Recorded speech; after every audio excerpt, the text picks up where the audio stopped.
Donc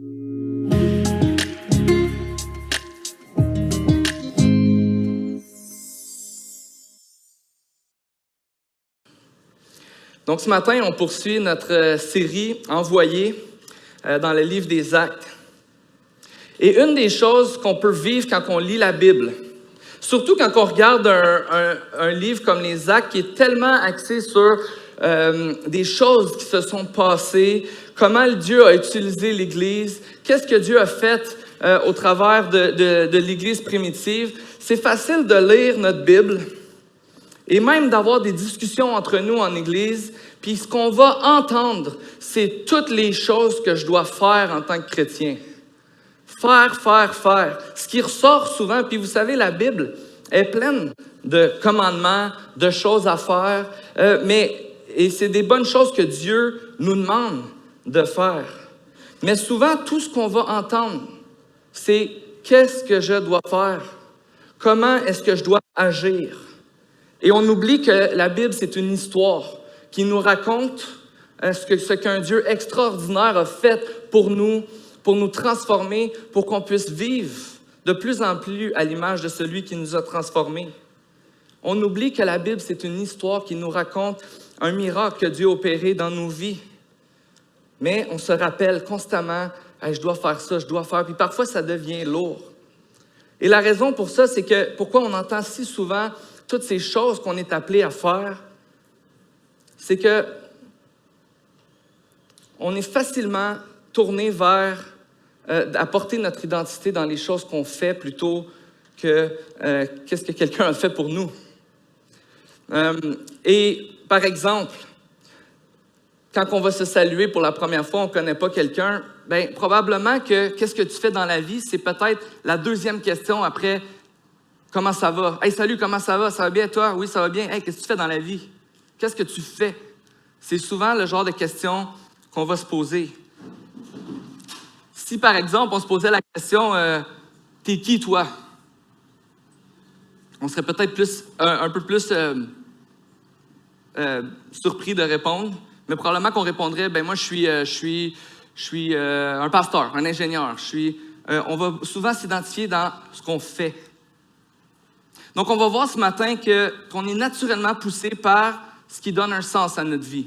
Les histoires qu'on te raconte qui vont donner un sens à notre vie, et on a déjà vu ça il y a quelques semaines, on est poussé vers ce qui donne un sens à notre vie, mais on va aussi surtout voir que faire l'expérience de Jésus quotidiennement est le moteur de notre obéissance.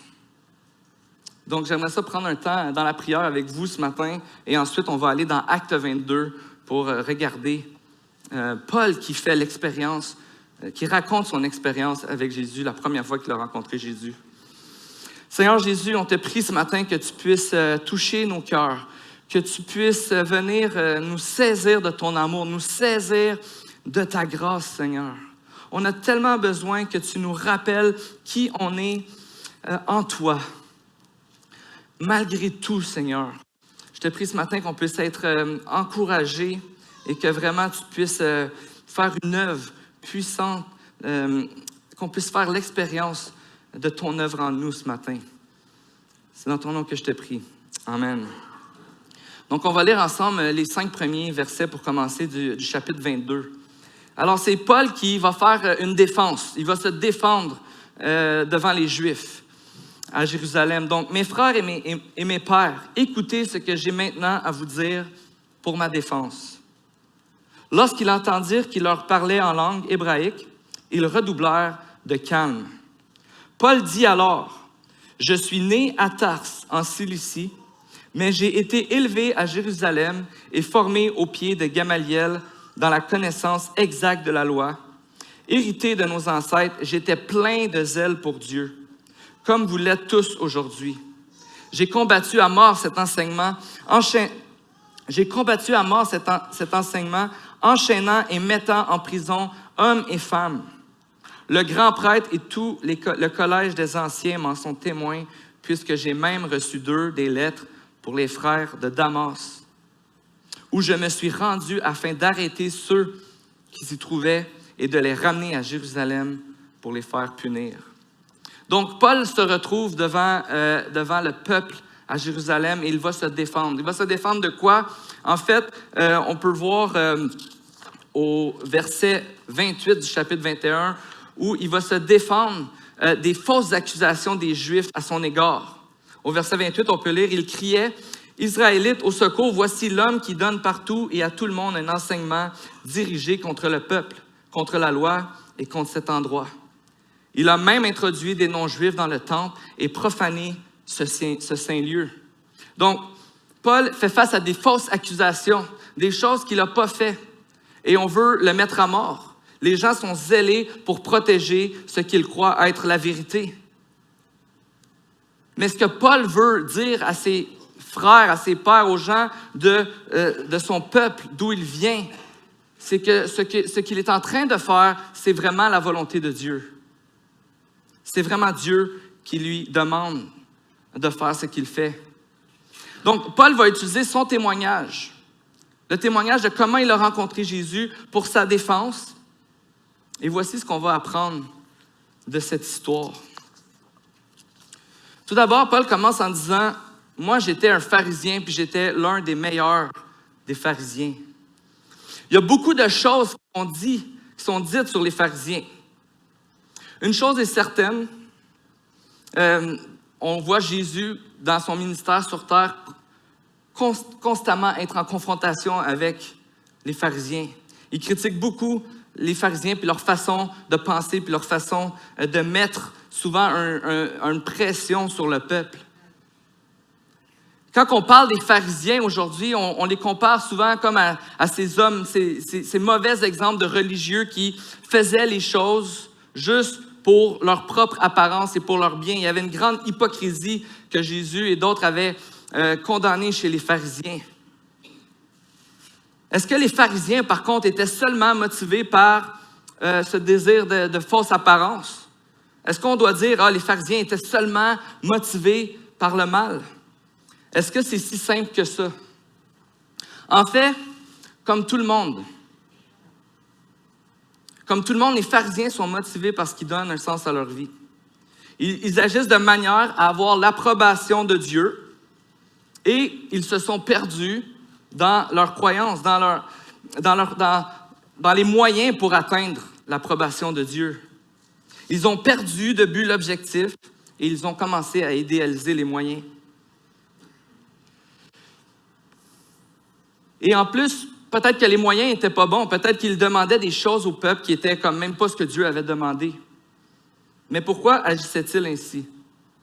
Pourquoi est-ce que les pharisiens agissaient de la sorte?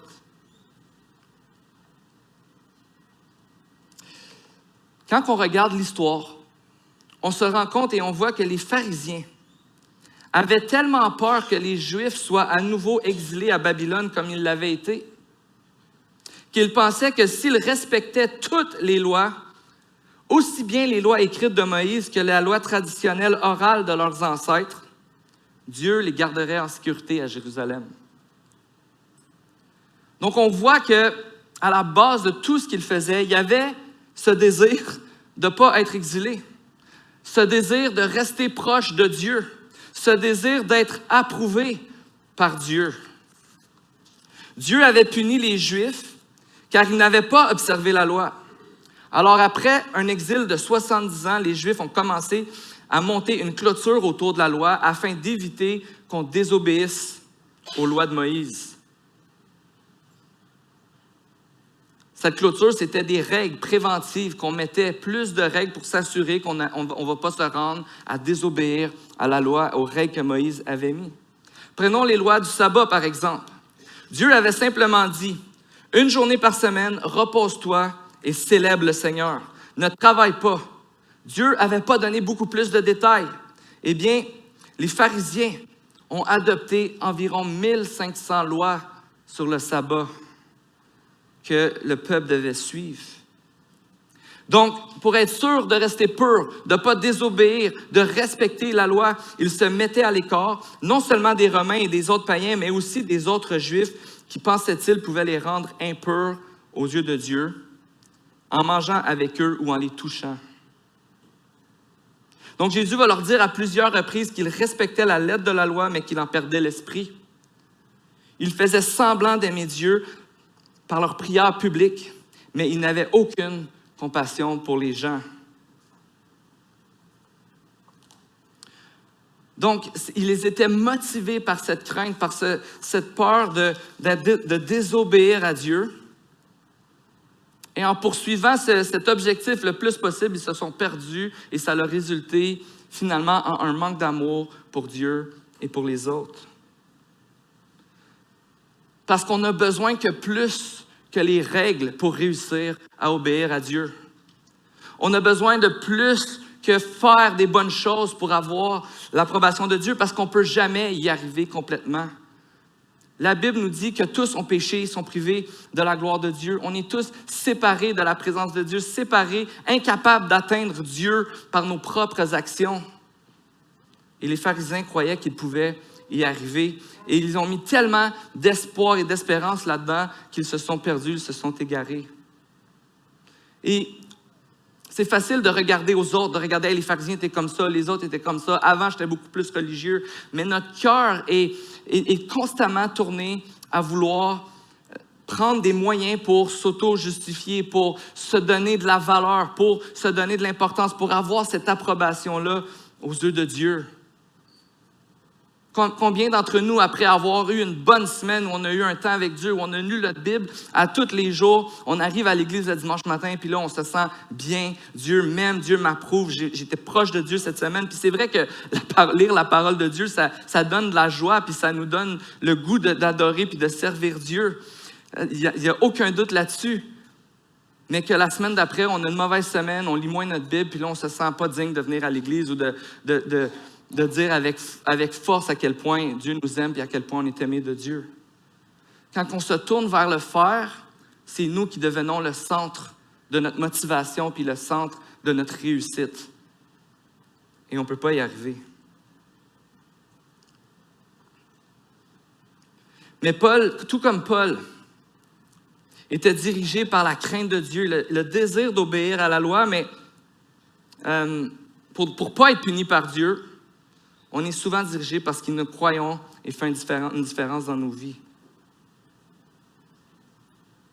On a aussi tendance à idéaliser les moyens pour pouvoir être heureux, pour pouvoir avoir du bonheur, pour pouvoir avoir l'approbation de Dieu ou des gens qui sont importants pour nous.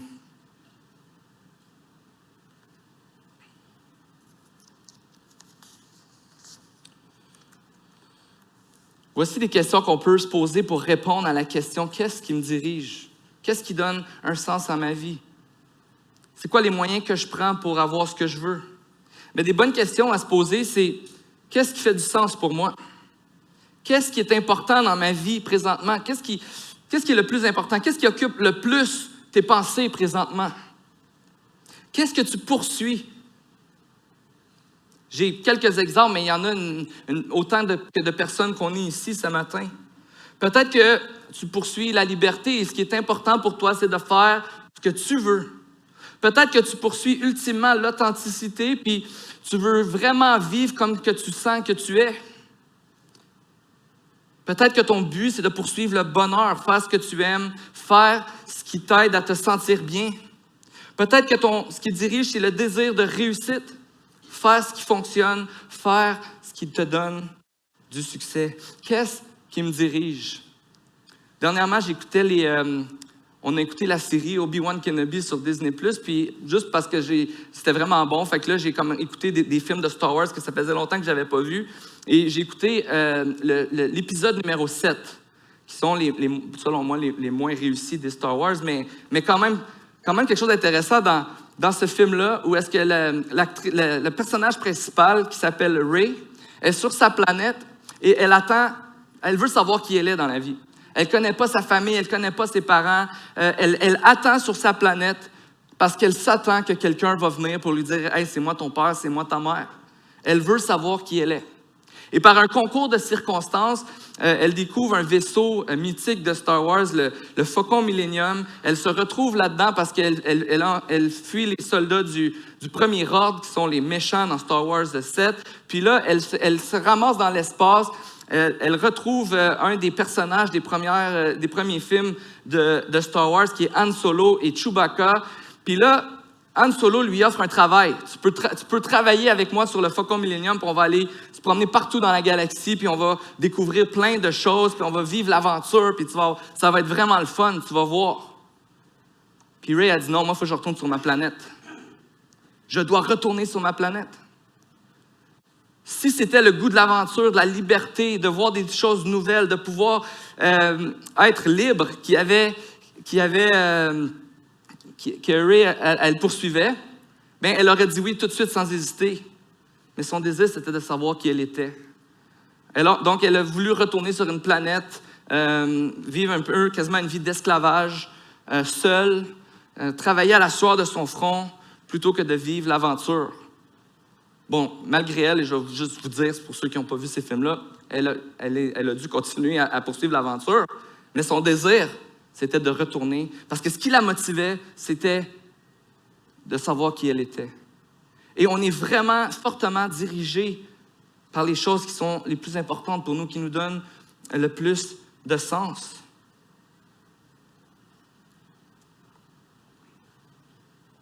Mais en nous posant ces questions-là, on va réaliser notre tendance idolâtre à poursuivre des choses qu'on met à la place de Dieu, puis qu'on pense qu'ils vont nous donner plus d'importance et de valeur que Dieu lui-même peut le faire. Et c'est cet exemple-là des pharisiens qu'on peut voir, et même de regarder notre tendance religieuse et pharisienne de mettre notre importance dans des choses pour avoir la faveur de Dieu. Et finalement, de nous mettre au centre de cette équation, et que c'est nous qui avons le pouvoir de notre transformation. Mais il y a une bonne nouvelle, que ton cœur a besoin de se rappeler à chaque jour, et qui peut réellement te transformer à vivre une vie d'obéissance et de sacrifice pour Jésus. Et c'est ce que Paul va raconter à ses frères et sœurs à Jérusalem. Et on voit vraiment son cœur pour le peuple. Parce qu'il voit le peuple qui est aveugle, qui ne comprend pas que Paul est en train de parler du même Dieu qu'ils sont en train de eux-mêmes essayer de protéger. Il dit, vous ne voyez pas, il dit, moi j'étais le meilleur des pharisiens, j'étais le best, là. Comme lui, là, il est en train de faire sa défense en disant, il n'y a pas personne ici qui m'accotait. Je la comprenais, la loi, je faisais tout ce qu'on devait faire, je protégeais la voix de Dieu et je voulais mettre à mort cet enseignement, ce mensonge. Il était convaincu que sa façon de vivre, c'était la bonne façon de vivre et qu'il était dans le droit chemin, qu'il était dans la vérité, jusqu'à ce qu'il rencontre Jésus. Et on le voit ici, je vais le lire au verset 6 à 11 du chapitre 22. « J'étais en chemin et j'approchais de Damas quand tout à coup, vers midi, une grande lumière venue du ciel a resplendi autour de moi. Je suis tombé par terre et j'ai entendu une voix qui me disait « Saul, Saul, pourquoi me persécutes-tu? » J'ai répondu « Qui es-tu, Seigneur? » Il m'a dit « Je suis Jésus de Nazareth, celui que tu persécutes. » Ceux qui étaient avec moi ont bien vu la lumière et ont été effrayés, mais ils n'ont pas compris celui qui me parlait. Alors j'ai dit « Que dois-je faire, Seigneur? » Et le Seigneur m'a dit « Lève-toi, va à Damas, et là, on te dira tout ce que tu dois faire. » Comme je ne voyais plus à cause de l'éclat de cette lumière, ceux qui étaient avec moi m'ont pris par la main et je suis arrivé à Damas. Paul part à Damas pour persécuter l'Église. Et l'instant d'une conversation avec Jésus, toute sa vie, tout son monde change. Paul a rencontré Jésus. Il a été surpris par Jésus sur la route de Damas.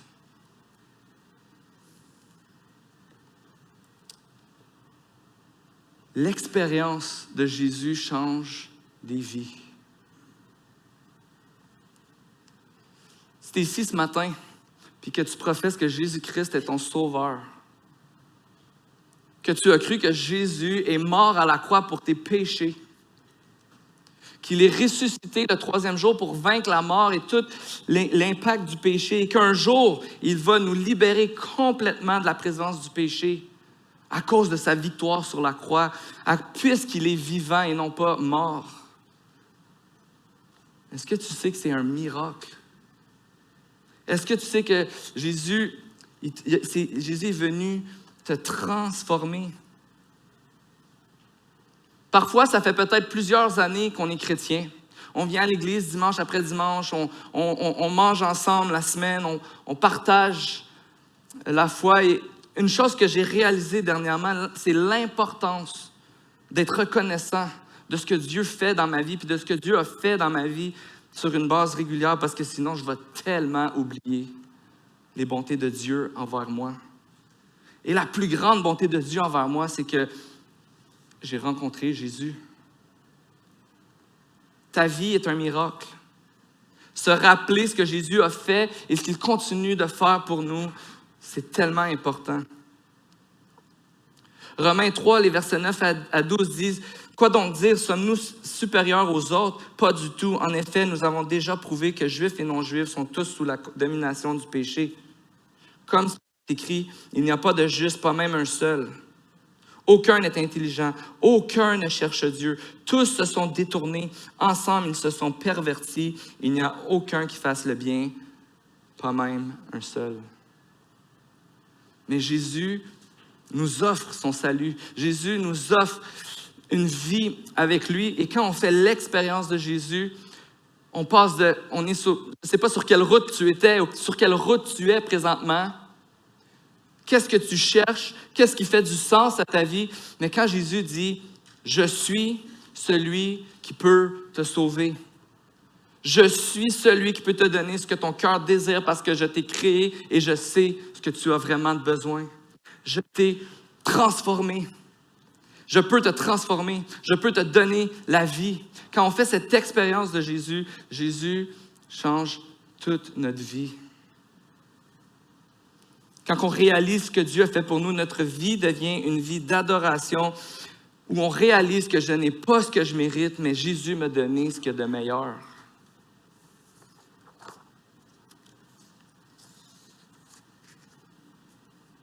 Faire cette expérience de Jésus, c'est ce qui nous pousse à l'obéissance.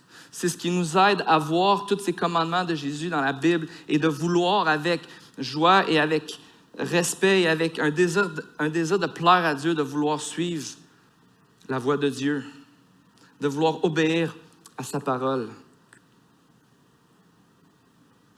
Mais l'obéissance vient du fait qu'on a réalisé ce que Jésus a fait pour nous.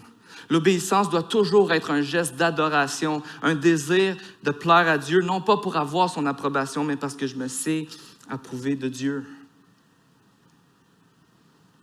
Et Paul va arriver à Damas, il va rencontrer les chrétiens là-bas.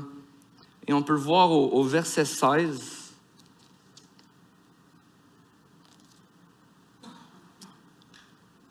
Où le frère Ananias qui était avec lui, qui va dire « Et maintenant, pourquoi tarder? Lève-toi, sois baptisé et sois lavé de tes péchés en faisant appel au nom du Seigneur Jésus. » Ananias reconnaît la véracité de la foi de Paul. Paul, qui était reconnu comme Saul, le persécuteur, qui venait pour faire du mal aux chrétiens de Damas. Ananias reconnaît sa foi et il va dire « Maintenant, fais-toi baptiser. Lève-toi, sois baptisé, sois lavé de tes péchés en faisant appel au nom du Seigneur. » Faire appel au nom du Seigneur est une expression qui pointe vers le salut. Faire appel de la sorte à Dieu, c'est une démonstration de la foi qui sauve et qui est démontrée par le baptême d'eau.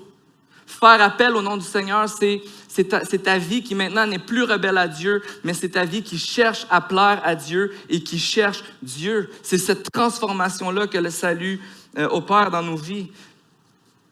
Se faire baptiser représente que nos péchés sont pardonnés. C'est un symbole, une représentation de ce qui s'est passé.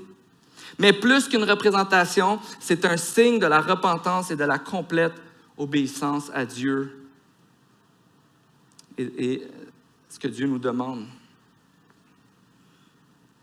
Se faire laver à l'extérieur, c'est démontrer ce que Dieu a fait à l'intérieur.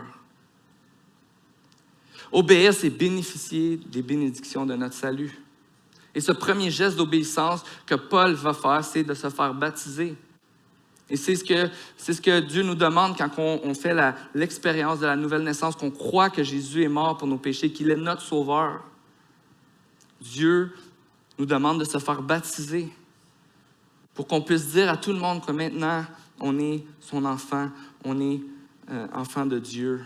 Il nous a sauvés.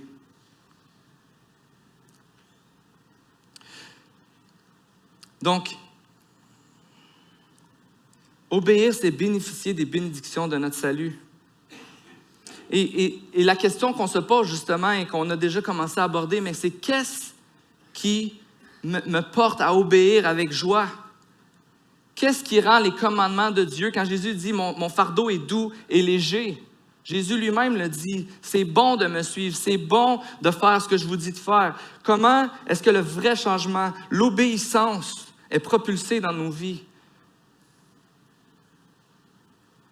Comment est-ce qu'on change? Qu'est-ce qui motive le changement?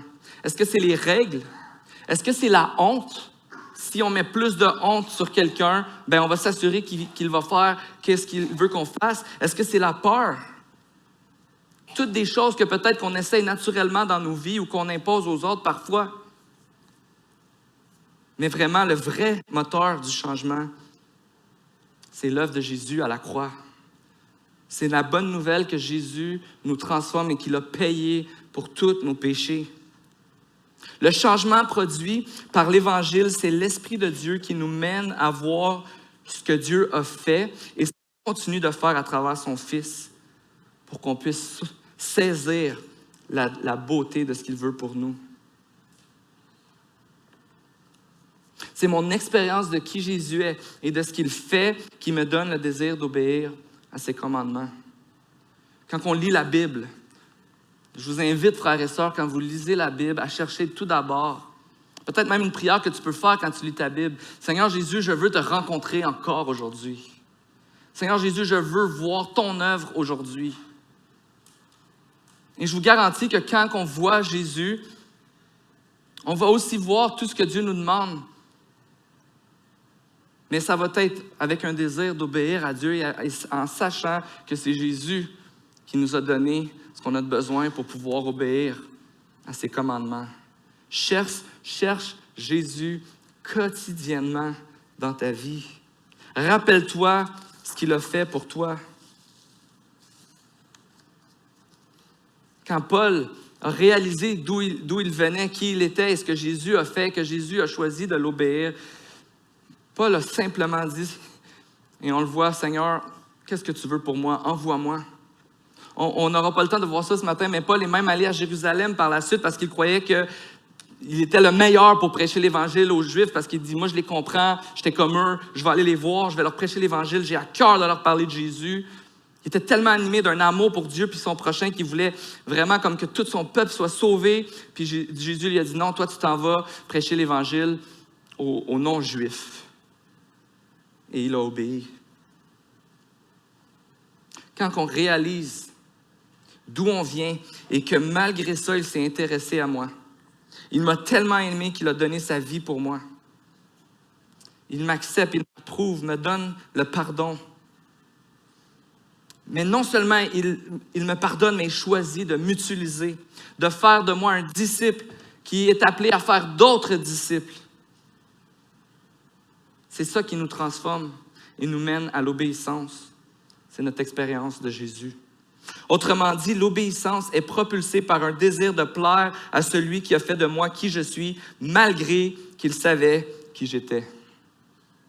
Malgré qu'il sait que je lutte encore, il choisit de m'utiliser. Je peux lui obéir. Pas pour avoir son approbation, mais par sa grâce, parce qu'il m'a dévoilé, il m'a révélé que je suis approuvé et aimé de Dieu. Vraiment, c'est ce que les jeunes enfants nous enseignent sur l'approbation de Dieu. Quand on voit les enfants qui sont avec leurs parents, moi, mon fils Mathis, il y a des gens ici qui pensaient qu'il ne parlait pas encore à 4 ans. Mais quand il est à la maison, il n'arrêtait pas de nous parler, puis il nous racontait ses affaires, puis il nous partageait ses rêves, puis les choses qu'il aimait. Puis regarde papa, regarde qu'est-ce que je fais, regarde qu'est-ce que j'ai fait aujourd'hui, regarde telle affaire, regarde mon Lego, regarde le livre que je suis en train de lire, regarde ça. Quand les enfants sont avec leurs parents, c'est clair pour eux que quand ils sont dans un endroit sécuritaire où ils se savent approuver, aimer de leurs parents, ils ne vont pas juste comme aller devant leurs parents avec une inquiétude de savoir est-ce que mon père il m'aime. Non, c'est souvent dans ces situations-là qu'ils sont le plus libres, qu'ils ne sont pas gênés puis qu'ils sont capables d'être eux-mêmes le meilleur et le pire. N'est-ce pas? C'est pas vrai pour tous les enfants, mais quand même, ils se sentent libres parce qu'ils se savent aimer et approuver. Et quand on sait, comme on a chanté ce matin, qu'on est enfant de Dieu, qu'on est aimé par Dieu, on n'a plus rien à prouver à Dieu. Dieu a tout fait pour nous. Quand on pêche, Jésus dit « Je suis mort pour ça », on peut se repentir. Quand on fait le bien, on ne peut pas le faire pour dire à Dieu « Regarde comment je suis bon », parce qu'il va dire « Regarde, moi je suis mort. » Puis je suis ressuscité, puis j'ai pardonné les péchés. Il n'y a rien que tu puisses faire de plus grand que ça. Mais par contre, si on regarde, regarde Seigneur, qu'est-ce que j'ai fait pour toi, je t'aime. Dieu nous approuve, Dieu nous accepte, Dieu nous aime.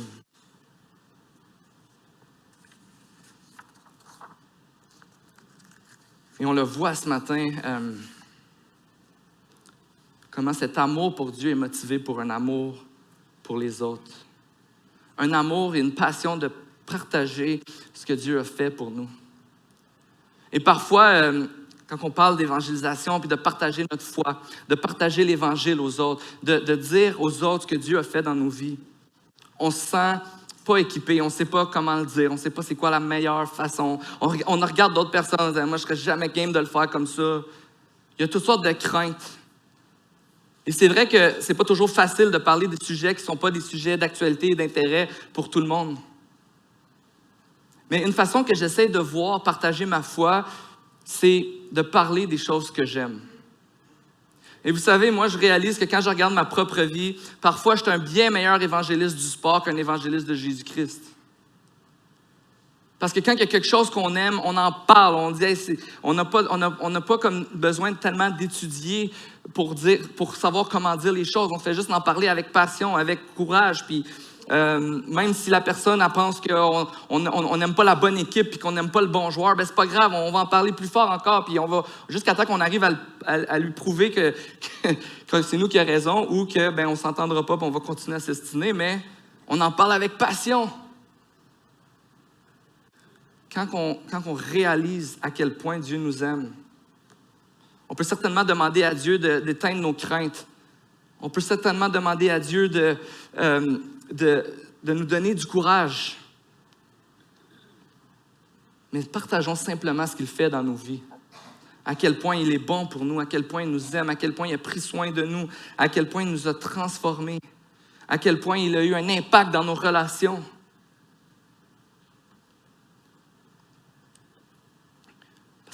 Soyons motivés par un amour pour notre prochain. Et c'est vraiment ce qu'on fait, hein? Paul, tout de suite après sa conversion, il a voulu aller à Jérusalem, motivé par un amour pour ses frères et sœurs. Et c'est ce que Dieu nous demande. Ce matin, on va prendre le repas du Seigneur ensemble. Et c'est vraiment un bon moment pour chacun d'entre nous de venir à la table de la grâce. Parce que vous savez, Jésus, il était avec ses disciples. Puis il leur a donné la signification. Il a dit, quand il a pris le pain, il a pris la coupe, il a pris le pain, il a dit, ceci est mon corps. Puis je vais briser mon corps pour te donner la vie. Je vais faire, et en parlant de la coupe, il va dire, ceci est mon sang, je vais faire couler, mon sang va être versé pour que tu puisses avoir la vie, le pardon de tes péchés. À chaque fois qu'on fait ça ensemble, Jésus nous demande de le faire en souvenir de lui, de se souvenir de ce qu'il a fait. Et encore une fois, c'est de se souvenir de qui est Jésus, qu'est-ce qu'il a fait pour nous, pas de tout ce que nous on fait ou on ne fait pas pour lui, mais de vraiment aller à la table de la grâce et de réaliser que tout ce que j'ai, je l'ai parce que Jésus est allé chercher pour moi à la croix.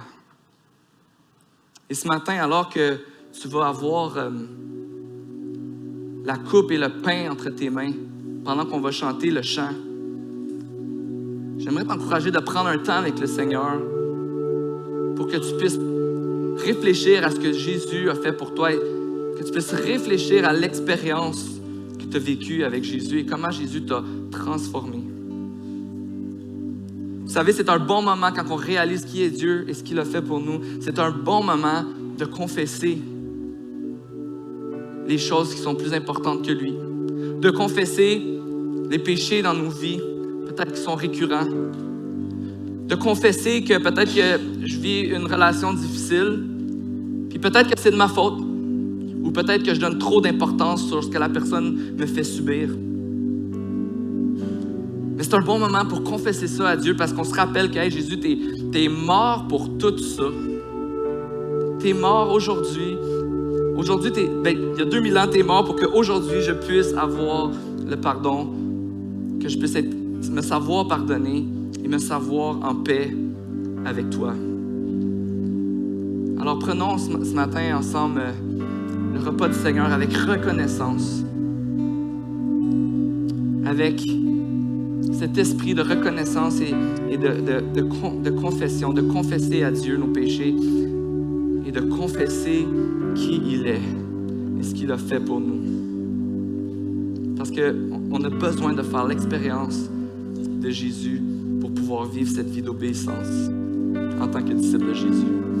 Alors chantons ensemble et je vais revenir par la suite pour qu'on puisse prier pour prendre le repas du Seigneur.